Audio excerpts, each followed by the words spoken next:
လာကတူတော်မသိပဲနာမီဆိုလို့ခေါ်လိုက်မိတဲ့အတွက်အဘဆုံကိုကြိုက်နေခဲ့တဲ့တောဝက်ဆွန်မီကလိုလာရဲ့အရှိန်မှန်သိသွားခဲ့ပါတယ်အဲ့ဒါကြောင့်သူ့တငယ်ချင်းကိုပြန်တွေ့ရလို့ပျော်သွားတဲ့နာမီကရတနာနည်းနည်းခွဲပေးလိုက်တော့လူဖီနဲ့ဥစပ်လည်းအဲ့ဒီထူးဆန်းထွေလာကိစ္စကြီးကိုကြောက်လန့်တကြားလိုက်អော်နေကြပြီ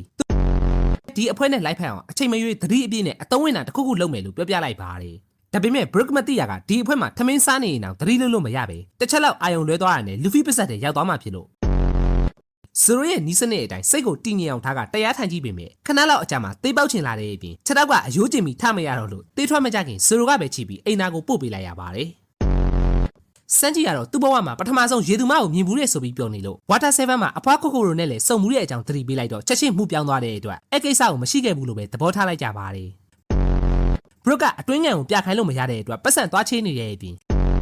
လူဖီကလည်းရေသူမတွေကချီးပါလာလို့မေးလိုက်တော့ဒီလောက်လေ့ကျင့်ခံပြီးလို့အောက်ကိုခုန်ချလာတဲ့ဇိုကလည်းခင်မီကိုမြင်လိုက်ရတော့အတိတ်ကမှတ်ဉာဏ်ကိုချက်ချင်းဖျက်ပစ်လိုက်ကရေသူမကိုပထမဆုံးမြင်မှုတာလို့ပြောပြလိုက်ပါတယ်